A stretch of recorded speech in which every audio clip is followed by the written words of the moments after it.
personal income tax reforms with special focus on middle class, rationalization of TDS and TCS for easing difficulties, encouraging voluntary compliance, reducing compliance burden, ease of doing business, employment and investment.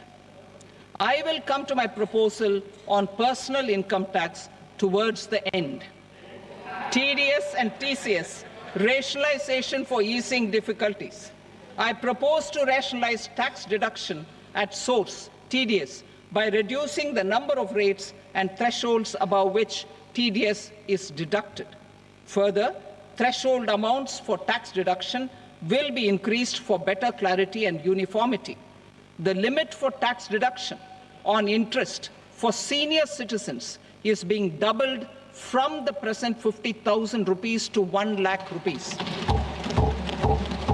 Similarly, the annual limit of 2.40 lakh rupees for TDS on rent is being increased to 6 lakh rupees. This will reduce the number of transactions liable to TDS, thus benefiting small taxpayers receiving small payments.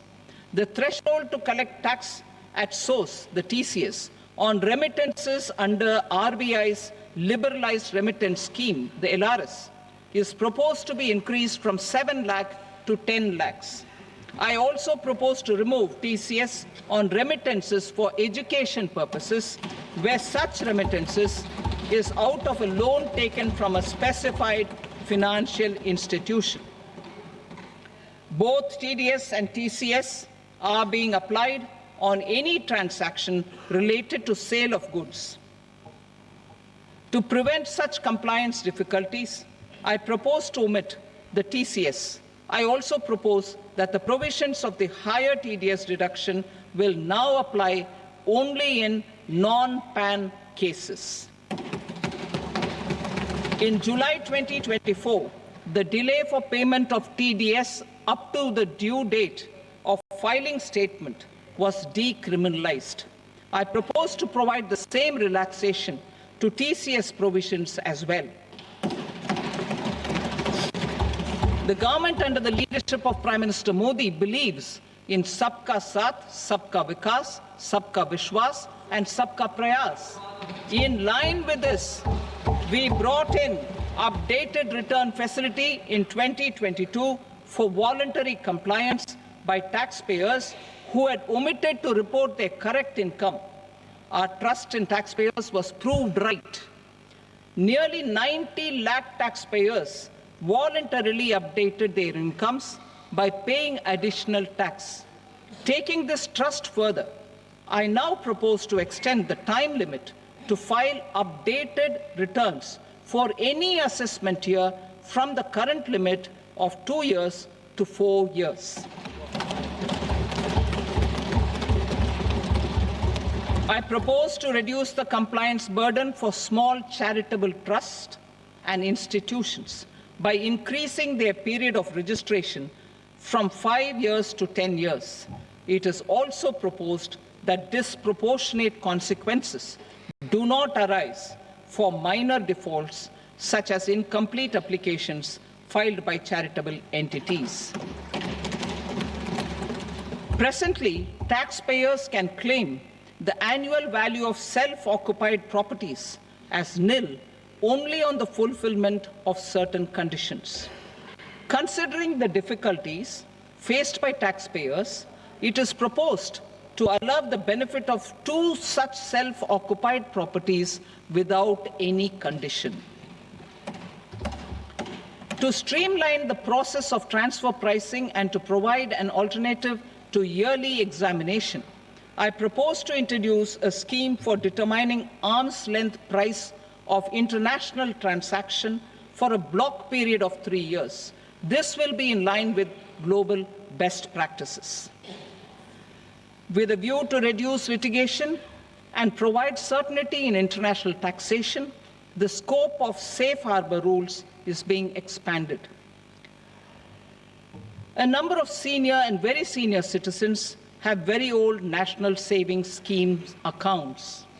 As interest is no longer payable on such accounts, I propose to exempt withdrawals made from NSS by individuals on or after 29th August 2024. I am also proposing to allow similar treatment to NPS Vatsalya accounts as is available to normal NPS accounts subject to overall limits.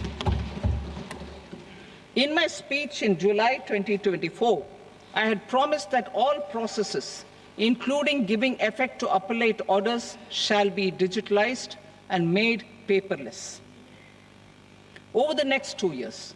So I'm happy to announce that digitalization is being made operational now.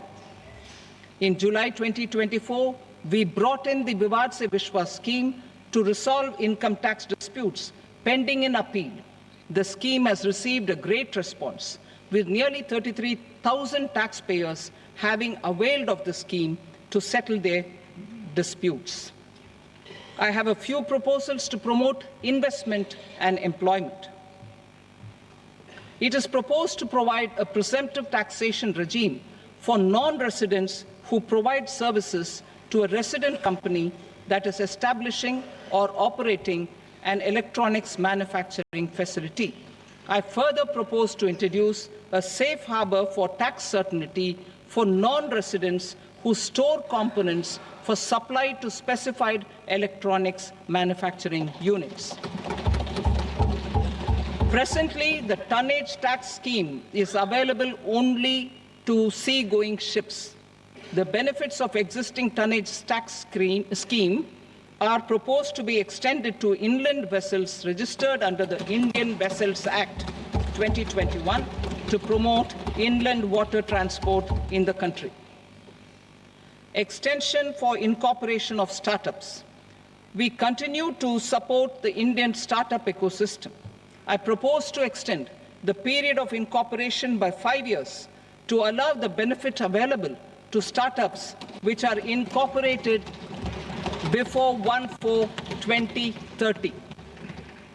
In order to attract and promote additional activities in the IFSC, I am inter alia proposing specific benefits to ship leasing units, insurance offices, and treasury centers of global companies which are set up in IFSC.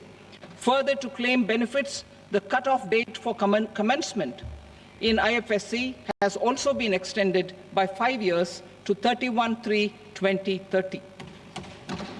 Category 1 and Category 2 AIFs are undertaking investments in infrastructure and other such sectors. I propose to provide certainty of taxation to these entities on the gains from securities, to promote funding from sovereign wealth funds and pension funds to the infrastructure sector. I propose to extend the date of making an investment by 5 more years up to 31st March 2030.